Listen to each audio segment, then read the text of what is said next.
आज की खबर ने पूरी दुनिया को हिला कर रख दिया है, क्योंकि यूनाइटेड स्टेट्स ऑफ अमेरिका ने सीरिया में ऑपरेशन हॉकाई स्ट्राइक लॉन्च किया है। इस ऑपरेशन में 70 से ज्यादा ISIS टारगेट्स पर मैसिव एयर स्ट्राइक्स की गई है। यह हमला उन 3 अमेरिकन्स की मौत का जवाब है जो पाल्मिरा में ISIS अटैक में मारे गए थे। F-15 फाइटर जेट्स, A-10S और अपाचे हेलीकॉप्टर्स के जरिए अमेरिका ने साफ मैसेज दे दिया है, अगर दुनिया में कहीं भी अमेरिकन्स पर हमला हुआ तो जवाब रूथलेस होगा। अब बात करते हैं ऑपरेशन हॉकाई स्ट्राइक की कंप्लीट ओवरव्यू की। ये एक लार्ज स्केल मिलिट्री ऑपरेशन था जिसे 19 दिसंबर 2025 को लॉन्च किया गया। इस ऑपरेशन में 70 से ज्यादा ISIS पोजीशंस को सीरिया के अलग अलग हिस्सों में टारगेट किया गया। इसमें United states of America military और जॉर्डन एयरफोर्स ने मिलकर कोऑर्डिनेटेड स्ट्राइक्स की। F-15 fighter jets, A-10 Thunderbolt aircraft, Apache helicopters और प्रिसिशन गाइडेड म्यूनिशंस का इस्तेमाल किया गया। स्ट्राइक्स का मेजर फोकस देर एज जोर, रक्का और पाल्मिरा के आसपास के एरियाज में रहा। इन हमलों का मेन टारगेट था ISIS का पूरा terror infrastructure. United states of America ने ISIS के weapon storage, command headquarters, training camps और फाइटर कॉन्सेंट्रेशंस को स्पेसिफिकली डिस्ट्रॉय किया। पूरा ऑपरेशन प्रिसिशन बेस्ड था ताकि सिविलियन कैजुअलिटीज मिनिमम रखी जा सके। इस एक्शन की इमीडिएट वजह थी 13 दिसंबर 2025 का पाल्मिरा अटैक, जिसमें 3 अमेरिकन्स मारे गए थे। इसमें 2 United states of America soldiers और 1 सिविलियन इंटरप्रेटर शामिल थे। ट्रंप एडमिनिस्ट्रेशन ने इसे डायरेक्ट रिटेलिएशन बताया और क्लियर किया कि यह वेंजेंस और डिटेरेंस दोनों है। इस ऑपरेशन का ऑब्जेक्टिव सिर्फ बदला लेना नहीं था। यूनाइटेड स्टेट्स ऑफ अमेरिका का मकसद था ISIS कैपेबिलिटीज को परमानेंटली डिग्रेड करना, ग्लोबल टेरर ग्रुप्स को वार्निंग देना और यह साबित करना कि अमेरिकन्स पर हमला कहीं भी हुआ तो जवाब रूथलेस होगा। साथ ही यह स्ट्राइक सीरिया की नई गवर्नमेंट और प्रेसिडेंट अहमद अल-शरा को स्टेबलाइज करने का सिग्नल भी था। ऑपरेशन हॉकाई स्ट्राइक साफ दिखाता है कि यूनाइटेड स्टेट्स ऑफ अमेरिका की काउंटर टेरर पॉलिसी अब बॉर्डर से नहीं बल्कि थ्रेट्स से डिसाइड होगी। अब समझते हैं कि ऑपरेशन हॉकाई स्ट्राइक में किस तरह के मिलिट्री एसेट्स और एलाइज को डिप्लॉय किया गया और ये ऑपरेशन इतना इफेक्टिव कैसे बना। इस पूरे एयर कैंपेन की बैकबोन रहे F-15 फाइटर जेट्स, जिन्हें United states of America air force ने मिडिल ईस्ट में मौजूद सेंटकॉम बेसिस से ऑपरेट किया। इन एडवांस्ड जेट्स की लॉन्ग रेंज स्ट्राइक कैपेबिलिटी और हाई एल्टीट्यूड परफॉर्मेंस ने यूनाइटेड स्टेट्स ऑफ अमेरिका को सीरिया के अलग अलग हिस्सों में फैले ISIS टारगेट्स को साइमल्टेनियसली हिट करने की ताकत दी। F-15 प्लेटफॉर्म एक साथ multiple precision guided weapons carry कर सकता है, जिससे डिस्पर्स टेरर लोकेशंस पर कोऑर्डिनेटेड स्ट्राइक संभव हो पाई। इसके साथ ही बैटलफील्ड के नजदीक डिसाइसिव इंपैक्ट देने के लिए A-10 थंडरबोल्ट एयरक्राफ्ट को डिप्लॉय किया गया। क्लोज एयर सपोर्ट के लिए फेमस यह एयरक्राफ्ट ग्राउंड टारगेट्स के ऊपर लंबे समय तक होवर कर सकता है और सस्टेन फायर पावर डिलीवर करता है। A-10 की हैवी फायर कैपेबिलिटी ने ISIS की फोर्टिफाइड पोजीशंस, ट्रेनिंग जोन्स और फाइटर कॉन्सेंट्रेशंस को न्यूट्रलाइज करने में क्रिटिकल भूमिका निभाई। ऑपरेशन में अपाचे अटैक हेलीकॉप्टर्स का इस्तेमाल स्ट्रैटेजिक प्रिसिशन के लिए किया गया। इन हेलीकॉप्टर्स की एजिलिटी और एडवांस सेंसर्स ने मोबाइल ISIS टारगेट्स को रियल टाइम आइडेंटिफाई करने में मदद की। हेलफायर मिसाइल्स और ऑनबोर्ड गन्स के जरिए अपाचेज ने उन लोकेशंस को हिट किया जहां कोलैटरल डैमेज का रिस्क ज्यादा था और पिन पॉइंट एक्यूरेसी की जरूरत थी। एयर एसेट्स के अलावा आर्टिलरी यूनिट्स ने ground based fire support provide किया। इन यूनिट्स ने प्रोटेक्टेड पोजीशन से सस्टेन स्ट्राइक्स डिलीवर की, जिससे उन टारगेट्स को भी एंगेज किया जा सका जो एयर एसेट्स के लिए लेस एक्सेसिबल थे। एयर और ग्राउंड फायर पावर का यह इंटीग्रेशन पूरे ऑपरेशन को मल्टी लेड बना गया। इस ऑपरेशन का एक अहम पहलू रहा जॉर्डन की direct military participation. Jordan air force ने United states of America aircraft के साथ मिलकर सॉर्टीज फ्लाई की, जिससे रीजनल कोऑर्डिनेशन और इंटेलिजेंस शेयरिंग मजबूत हुई। जॉर्डन की जियोग्राफिक प्रॉक्सिमिटी और एस्टैब्लिश्ड मिलिट्री इंफ्रास्ट्रक्चर ने ऑपरेशनल रीच को सिग्निफिकेंटली एक्सपैंड किया। यह पार्टनरशिप इस बात का क्लियर सिग्नल थी कि ISIS के खिलाफ रीजनल पावर्स एक यूनिफाइड फ्रंट बना रही हैं। इन सभी एसेट्स का सिंक्रोनाइज्ड डिप्लॉयमेंट दिखाता है कि modern United states of America counter terrorism अब सिर्फ फायर पावर नहीं, बल्कि प्लानिंग, अलायंसेस और प्रिसिशन का कॉम्बिनेशन है।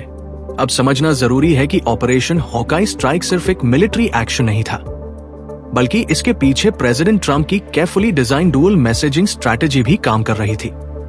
एक तरफ ट्रंप ने सीरिया के नए लीडर अहमद अल-शरा की खुलकर तारीफ की और उन्हें एक ऐसा प्रेसिडेंट बताया जो देश को स्टेबिलिटी और डायरेक्शन देने की कोशिश कर रहा है। ये प्रेस सिर्फ डिप्लोमेटिक कर्टसी नहीं थी, बल्कि एक कैलकुलेटेड सिग्नल था कि United states of America Syria की नई लीडरशिप को लेजिटिमेसी देने के लिए तैयार है।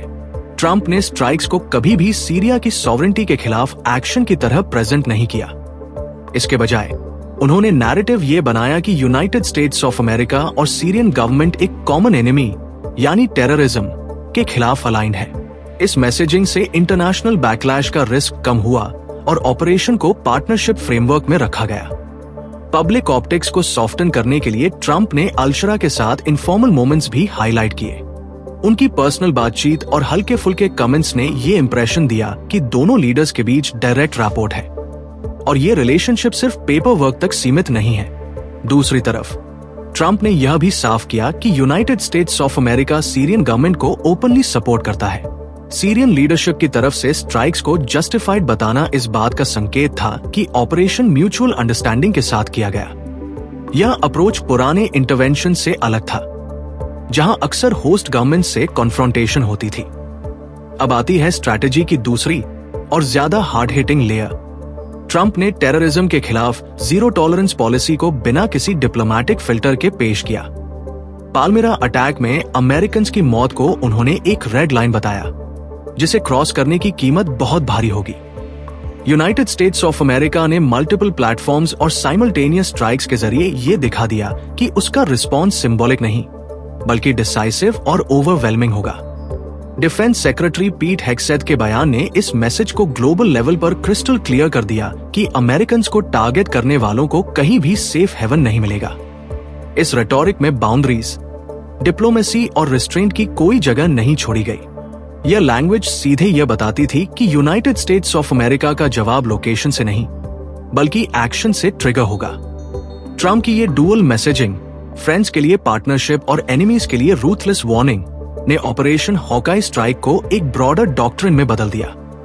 इंटरनेशनल कम्युनिटी के लिए मैसेज साफ था कि जो यूनाइटेड स्टेट्स ऑफ अमेरिका के साथ खड़ा होगा उसे सपोर्ट मिलेगा, और जो अमेरिकन पर हमला करेगा उसे कॉन्सिक्वेंसेस झेलने पड़ेंगे। अब बात करते हैं यूनाइटेड स्टेट्स ऑफ अमेरिका की हार्डलाइन काउंटर टेररिज्म पॉलिसी की, जो ऑपरेशन हॉकाई स्ट्राइक के बाद पूरी तरह सामने आ चुकी है। ट्रंप एडमिनिस्ट्रेशन का साफ मानना है कि अमेरिकन पर हमला करने वालों को कभी भी और कहीं भी छोड़ा नहीं जाएगा। यह अप्रोच डिफेंस से ज्यादा रिलेंटलेस परसुएट पर बेस्ड है, जिसमें टेररिस्ट्स को नेगोशिएट या कंटेन नहीं, बल्कि एलिमिनेट किया जाएगा। डिफेंस सेक्रेटरी पीट हेग्सेथ का स्टेटमेंट इसी माइंडसेट को क्लियरली रिफ्लेक्ट करता है। उनके शब्दों में, अमेरिकन को टारगेट करने वाला व्यक्ति अपनी बाकी की जिंदगी इस डर में बिताएगा कि यूनाइटेड स्टेट्स ऑफ अमेरिका उसे ढूंढकर खत्म कर देगा। इस लैंग्वेज का मकसद डिप्लोमेटिक बैलेंस नहीं, बल्कि फियर बेस्ड डिटरेंस एस्टैब्लिश करना है। इस डॉक्ट्रिन का पहला बड़ा इम्प्लीकेशन है global reach. United states of America अब यह मानने को तैयार नहीं है कि कोई भी कंट्री या रीजन टेररिस्ट के लिए सेफ हेवन बन सकता है। बॉर्डर्स, डिस्टेंस और पॉलिटिकल सेंसिटिविटी अब परसुएट को रोकने वाले फैक्टर्स नहीं माने जा रहे। दूसरा अहम पहलू है टाइम बाउंड लिमिट्स का खत्म होना।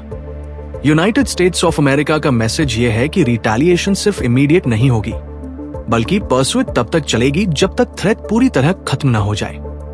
इसमें अकाउंटेबिलिटी एब्सोल्यूट है, जहां मोटिव या जस्टिफिकेशन कोई शील्ड नहीं देता। इस पॉलिसी की एक और की लेयर है proactive military action. Operation Hawkeye strike technically retaliation था, लेकिन स्केल और एग्जीक्यूशन ने यह दिखाया कि यूनाइटेड स्टेट्स ऑफ अमेरिका अब फ्यूचर थ्रेट्स को पहले ही न्यूट्रलाइज करना चाहता है। 70 से ज्यादा लोकेशंस पर साइमल्टेनियस स्ट्राइक्स किसी सिंगल इंसिडेंट का जवाब नहीं, बल्कि रीजनल थ्रेट डिसमेंटलिंग का एग्जाम्पल है। ये स्ट्रैटेजी इंटेलिजेंस ड्रिवन है, जहां टारगेट्स रैंडमली नहीं, बल्कि डिटेल्ड सर्वेलेंस और एनालिसिस के बाद सिलेक्ट किए जाते हैं। रैपिड रिस्पॉन्स कैपेबिलिटी भी इसका कोर हिस्सा है, जिससे यूनाइटेड स्टेट्स ऑफ अमेरिका कुछ ही दिनों में ओवरवेलमिंग फोर्स डिप्लॉय कर सकता है। एनालिस्ट्स मानते हैं कि ये अप्रोच एक न्यू स्ट्रैटेजिक डॉक्ट्रिन की तरफ इशारा करता है। सॉवरेंटी अब सेकेंडरी कंसिडरेशन बनती जा रही है। खासकर तब जब होस्ट गवर्नमेंट कोऑपरेट कर रही हो। जॉर्डन की पार्टिसिपेशन और सीरियन लीडरशिप की अप्रूवल इसी मॉडल को वैलिडेट करती है। हालांकि एक्सपर्ट्स यह भी वार्न करते हैं कि ऐसी पॉलिसी फ्यूचर में स्कोप क्रीप का रिस्क बढ़ा सकती है। ब्रॉड डेफिनेशंस और unlimited reach United states of America को ऐसे कॉन्फ्लिक्ट्स में भी खींच सकती है जो इनिशियली लिमिटेड थ्रेट्स हो। फिर भी ऑपरेशन हॉकाई स्ट्राइक ये क्लियर करता है कि यूनाइटेड स्टेट्स ऑफ अमेरिका अब टेररिज्म को टॉलरेट नहीं करेगा, बल्कि ग्लोबली हंट करके एलिमिनेट करने के लिए तैयार है। अब सबसे सेंसिटिव सवाल उठता है और वह है पाकिस्तान के लिए पोटेंशियल रिस्क। जियोपॉलिटिकल एनालिस्ट्स मानते हैं कि ऑपरेशन हॉकाई स्ट्राइक सिर्फ सीरिया तक सीमित प्रेसिडेंट नहीं है, बल्कि इसका ऑपरेशनल टेम्पलेट दूसरे रीजन्स पर भी अप्लाई हो सकता है। अगर फ्यूचर में किसी भी टेररिस्ट अटैक का लिंक पाकिस्तान बेस्ड मिलिटेंट्स से जुड़ता है और उसमें अमेरिकन टारगेट होते हैं, तो यूनाइटेड स्टेट्स ऑफ अमेरिका इसी तरह का रिस्पॉन्स कंसिडर कर सकता है। हिस्ट्री यह ऑलरेडी दिखा चुकी है। ओबामा एडमिनिस्ट्रेशन के दौरान अब्बोत्ताबाद ऑपरेशन में यूनाइटेड स्टेट्स ऑफ अमेरिका ने पाकिस्तान की सॉवरेंटी की परवाह किए बिना ओसामा बिन लादेन को एलिमिनेट किया था। उस एक्शन ने क्लियर कर दिया था कि काउंटर टेररिज्म प्रायोरिटीज डिप्लोमेसी से ऊपर रखी जा सकती है। पाकिस्तान के लिए रिस्क कई लेयर्स में मौजूद है। अफगानिस्तान और पाकिस्तान के बॉर्डर रीजन्स में मल्टीपल मिलिटेंट ग्रुप्स एक्टिव है, जिनमें बालोचिस्तान और खैबर पख्तूनख्वा के एरियाज शामिल हैं। अगर इनमें से कोई ग्रुप अमेरिकन पर अटैक करता है और इंटेलिजेंस ट्रेल पाकिस्तान तक पहुंचता है, तो United states of America military action को जस्टिफाइड मान सकता है। एक और मेजर कंसर्न है ISIS के। यह ग्रुप अफगानिस्तान और पाकिस्तान दोनों में ऑपरेट करता है और पहले भी वेस्टर्न टारगेट्स को हिट कर चुका है। अगर फ्यूचर में ISIS की प्लानिंग पाकिस्तान सॉइल से ट्रेस होती है, तो United states of America retaliation के ऑप्शन को डिसमिस नहीं करेगा। हालांकि पाकिस्तान सीरिया जैसा सिंपल बैटलफील्ड नहीं है। यहाँ सिविलियन पॉपुलेशन और मिलिटेंट नेटवर्क्स अक्सर मिक्स्ड एनवायरनमेंट में मौजूद है, जिससे प्रिसिशन स्ट्राइक्स पॉलिटिकली और सोशली ज्यादा एक्सप्लोसिव बन जाती है। सीरिया में गवर्नमेंट एंडोर्समेंट था, जबकि पाकिस्तान में ऐसी किसी स्ट्राइक से सॉवरेंटी क्राइसिस पैदा हो सकता है। यूनाइटेड स्टेट्स ऑफ अमेरिका और पाकिस्तान का रिलेशनशिप खुद कॉन्ट्रडिक्शन से भरा हुआ है। एक तरफ कोऑपरेशन है, इंटेलिजेंस शेयरिंग है और लीडरशिप को पब्लिकली प्रेज भी किया जाता है। दूसरी तरफ यूनाइटेड स्टेट्स ऑफ अमेरिका यह भी मानता है कि कुछ मिलिटेंट सैंक्चुरीज पाकिस्तान के अंदर सरवाइव कर रहे हैं। एनालिस्ट्स इसे ट्रम्प फॉर्मूला कहते हैं। पहले फ्रेंडली गवर्नमेंट की तारीफ, स्ट्रॉन्ग डिप्लोमेटिक लैंग्वेज और फिर अगर टेररिस्ट प्रेजेंस मिली तो direct military action. Positive rhetoric protection guarantee नहीं बनती। यह अब्बोत्ताबाद के केस में साबित हो चुका है।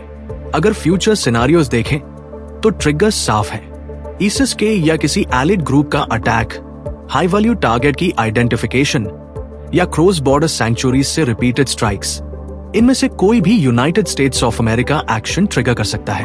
पाकिस्तान के लिए इसका इंपैक्ट सिर्फ मिलिट्री नहीं होगा।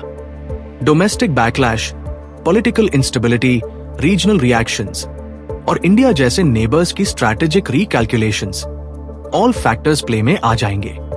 बॉटम लाइन यह है कि ऑपरेशन हॉकाई स्ट्राइक पाकिस्तान के लिए वार्निंग सिग्नल की तरह है। डिप्लोमेसी अलोन अब शील्ड नहीं है। रियल प्रोटेक्शन तभी पॉसिबल है जब टेररिस्ट थ्रेट्स को यूनाइटेड स्टेट्स ऑफ अमेरिका से पहले पाकिस्तान खुद न्यूट्रलाइज करे। अब जरा देखें कि ऑपरेशन हॉकाई स्ट्राइक पर रीजन का रिएक्शन क्या रहा और इससे ब्रॉडर स्ट्रैटेजिक इम्प्लीकेशंस कैसे निकलते हैं। सबसे पहले बात करते हैं सीरिया की नई गवर्नमेंट की। प्रेसिडेंट अहमद अल-शरा की लीडरशिप में सीरियन गवर्नमेंट ने इस ऑपरेशन को सॉवरेंटी वायलेशन की तरह नहीं, बल्कि नेशनल सिक्योरिटी के लिए जरूरी कदम की तरह एक्सेप्ट किया। सीरियन ऑफिशियल्स ने ओपनली कहा कि यूनाइटेड स्टेट्स ऑफ अमेरिका की स्ट्राइक्स ने ISIS थ्रेट को कम किया है और ये एक्शन कंट्री की स्टेबिलिटी के लिए बेनिफिशियल है। ये सिर्फ साइलेंट अप्रूवल नहीं था, बल्कि एक क्लियर डिप्लोमेटिक एंडोर्समेंट था जिसने ऑपरेशन को लेजिटिमेसी दी। इस स्टांस से सीरिया ने खुद को यूनाइटेड स्टेट्स ऑफ अमेरिका का पार्टनर दिखाया, न कि एक्सटर्नल इंटरवेंशन का victim. United states of America की तरफ से इसका रिस्पॉन्स भी स्ट्रैटेजिक था। ट्रम्प एडमिनिस्ट्रेशन ने सीरियन लीडरशिप की तारीफ की और ये नैरेटिव बनाया कि दोनों गवर्नमेंट्स टेररिज्म के खिलाफ सैम साइड पर खड़ी हैं। इस डिप्लोमेटिक एक्सचेंज ने बॉम्बिंग कैंपेन को कोऑपरेशन फ्रेमवर्क में शिफ्ट कर दिया। ग्राउंड रियलिटी में सीरिया को इमीडिएट फायदा मिला। ISIS के वेपन्स, कमांड स्ट्रक्चर्स और फाइटर्स की लार्ज स्केल एलिमिनेशन से न्यू गवर्नमेंट को कंट्रोल कंसोलिडेट करने में मदद मिली। रिकंस्ट्रक्शन, फॉरेन इन्वेस्टमेंट और ह्यूमैनिटेरियन एक्टिविटी के लिए कंपैरेटिवली सेफर एनवायरनमेंट बनने की उम्मीद भी इसी वजह से जुड़ी है। अब अगर इंडिया की बात करें तो भले ही इंडिया डायरेक्ट पार्टिसिपेंट नहीं था, लेकिन इनडायरेक्ट बेनिफिट्स काफी सिग्निफिकेंट है। इंडिया सीरिया में ह्यूमैनिटेरियन असिस्टेंस देता रहा है और ईसिस की वीकनिंग से इंडियन ऑपरेशंस के लिए ग्राउंड कंडीशंस इंप्रूव होती हैं। इसके अलावा ओएनजीसी के एनर्जी इंटरेस्ट सीरिया में लंबे समय से मौजूद है और स्टेबिलिटी आने पर इकोनॉमिक एंगेजमेंट के डोर्स खुल सकते हैं। स्ट्रैटेजिक लेवल पर यह ऑपरेशन इंडिया के लिए एक प्रेसिडेंट भी सेट करता है। क्रॉस बॉर्डर टेररिज्म के खिलाफ डिसाइसिव एक्शन का ये मॉडल इंडियन सिक्योरिटी थिंकिंग के साथ अलाइन करता है, खासकर पाकिस्तान लिंक थ्रेट्स के कॉन्टेक्स्ट में। रीजनल काउंटर टेररिज्म पर इसका वाइडर इम्पैक्ट भी साफ दिखता है। क्रॉस बॉर्डर स्ट्राइक्स अब एक्सेप्शनल नहीं बल्कि इंक्रीजिंगली नॉर्मलाइज्ड टूल की तरह दिख रहे हैं। यूनाइटेड स्टेट्स ऑफ अमेरिका का मैसेज यह है कि एलाइज के साथ मिलकर टेररिस्ट्स को वेरेवर दे एग्जिस्ट वहीं हिट किया जाएगा। जॉर्डन जैसे कंट्रीज की पार्टिसिपेशन ने इंटेलिजेंस शेयरिंग और मिलिट्री कोऑर्डिनेशन को एक्सेलरेट किया है। मिडिल ईस्ट में यह ट्रेंड इजराइल जैसी रीजनल पावर्स की एग्रेसिव सिक्योरिटी डॉक्ट्रिन से भी ओवरलैप करता है। हालांकि एनालिस्ट्स यह भी कॉशन देते हैं कि large scale strikes long term में रेडिकलाइजेशन रिस्क्स पैदा कर सकते हैं। मिलिट्री सक्सेस के साथ आइडियोलॉजिकल बैकलैश का पॉसिबिलिटी हमेशा बना रहता है। ओवरऑल ऑपरेशन हॉकाई स्ट्राइक ने रीजन को यह सिग्नल दे दिया है कि यूनाइटेड स्टेट्स ऑफ अमेरिका सिर्फ स्टेटमेंट्स तक सीमित नहीं रहेगा। जो गवर्नमेंट्स कोऑपरेट करेंगी उन्हें पार्टनरशिप मिलेगी और जो टेरर टॉलरेट करेंगे उन्हें कॉन्सिक्वेंसेस झेलने होंगे। सीरिया और इंडिया जैसे एक्टर्स के लिए यह ऑपरेशन सिक्योरिटी अपॉर्चुनिटी भी है और स्ट्रैटेजिक इंडिकेटर भी। अब अगर बिग पिक्चर में देखें तो ऑपरेशन हॉकाई स्ट्राइक सिर्फ एक मिलिट्री ऑपरेशन नहीं था, बल्कि इसने ग्लोबल स्ट्रैटेजी के रूल्स ही बदलने शुरू कर दिए हैं। सबसे बड़ा बदलाव है क्रॉस बॉर्डर मिलिट्री एक्शन का नॉर्मलाइजेशन।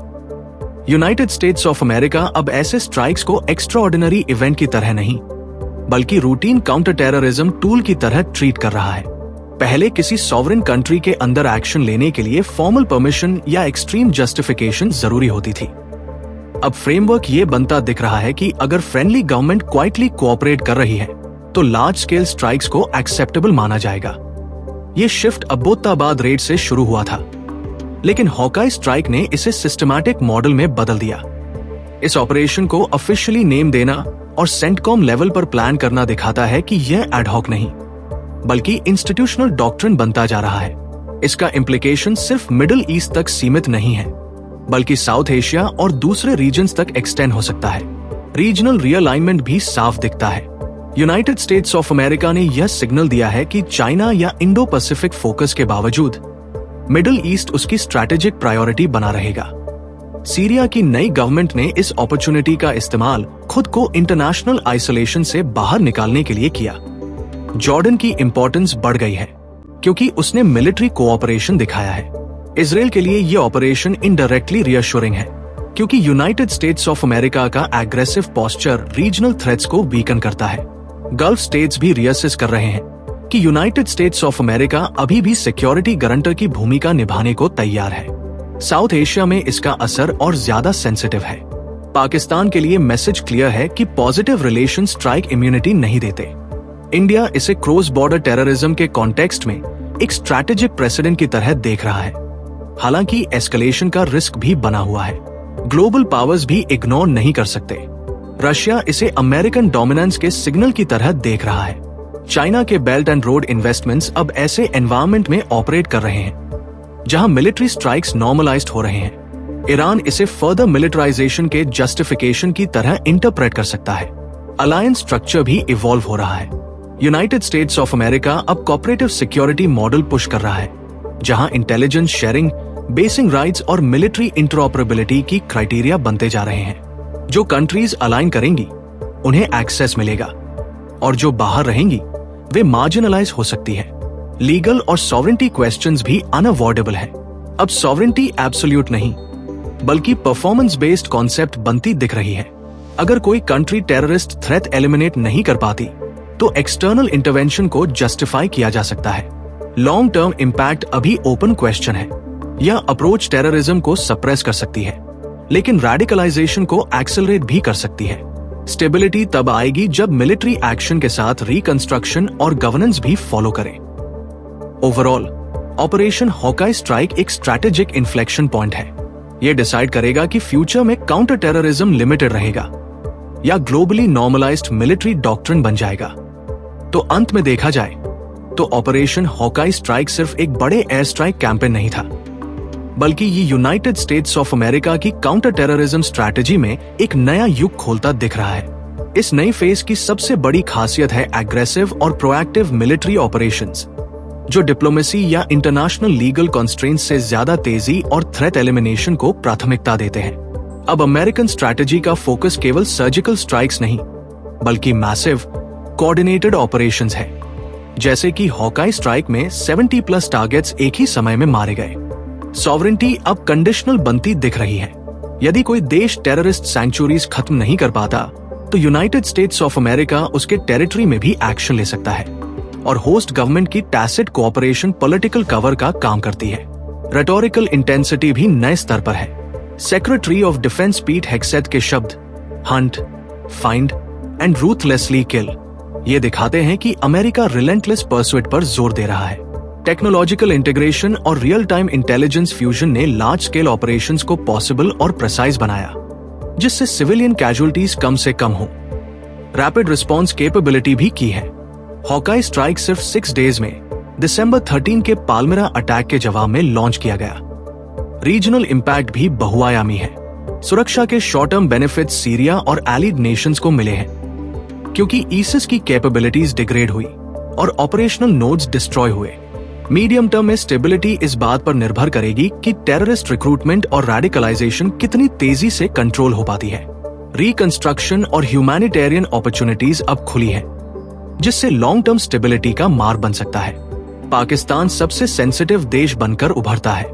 यहाँ टेररिस्ट्स के होने और पोरस बॉर्डर्स के कारण हॉकाई स्ट्राइक जैसा ऑपरेशनल टेम्पलेट फ्यूचर में अप्लाई हो सकता है। ट्रंप एडमिनिस्ट्रेशन का फॉर्मूला वही रहेगा, गवर्नमेंट को प्रेज किया जाएगा, लेकिन यदि militants United states of America targets पर हमला करते हैं और उनके ट्रेसेस पाकिस्तानी टेरिटरी में मिलते हैं, तो टारगेटेड स्ट्राइक्स ऑथराइज्ड हो सकते हैं। डोमेस्टिक सॉवरेनिटी और पॉलिटिकल बैकलैश मैनेज करना पाकिस्तान के लिए बड़ी चुनौती होगी। इंडिया और अफगानिस्तान के लिए भी इम्प्लीकेशन स्पष्ट है। इंडिया इनडायरेक्ट स्ट्रैटेजिक बेनिफिट्स उठा सकता है। Cross border terrorism control, counter terrorism coordination और सीरिया में ONGC के एनर्जी इंटरेस्ट्स। अफगानिस्तान में ISIS के और तालिबान की सैंक्चुरी पॉलिसीज प्रभावित होंगी, क्योंकि यूनाइटेड स्टेट्स ऑफ अमेरिका की डेमोन्स्ट्रेटेड विलिंगनेस उन्हें सीधे चेतावनी देती है। अंत में हॉकाई स्ट्राइक एक स्ट्रैटेजिक टर्निंग पॉइंट है। ये यूनाइटेड स्टेट्स ऑफ अमेरिका की विलिंगनेस दिखाता है कि वह ट्रेडिशनल डिप्लोमेटिक कॉन्स्ट्रेंट्स को सेकेंडरी मानते हुए ग्लोबल लेवल पर अपने पर्सनल और इंटरेस्ट्स की रक्षा के लिए ओवरवेलमिंग मिलिट्री फोर्स प्रोजेक्ट करेगा। रीजनल नेशंस अब इस नए रियलिटी के अनुसार अपने सिक्योरिटी स्ट्रैटेजीज, अलायंसेस और सॉवरेनिटी मैनेजमेंट को बैलेंस करना सीखेंगे। इस ऑपरेशन ने स्पष्ट कर दिया है कि यूनाइटेड स्टेट्स ऑफ अमेरिका की काउंटर टेररिज्म प्रायोरिटीज अब ट्रेडिशनल रूल्स से ऊपर है और आने वाले वर्षों में इसका असर मिडिल ईस्ट और साउथ एशिया की सुरक्षा और जियोपॉलिटिकल डायनामिक्स पर गहरा रहेगा। आपको धन्यवाद दोस्तों कि आपने इस एनालिसिस को पूरा देखा। अगर आपको ये वीडियो पसंद आया हो तो लाइक करें, शेयर करें और पॉलिसी 360 को सब्सक्राइब करना न भूलें। ऐसा करने से आप हमारे साथ जुड़े रहेंगे और भविष्य में भी इन पॉलिसी और जियोपॉलिटिकल अपडेट्स पा सकेंगे।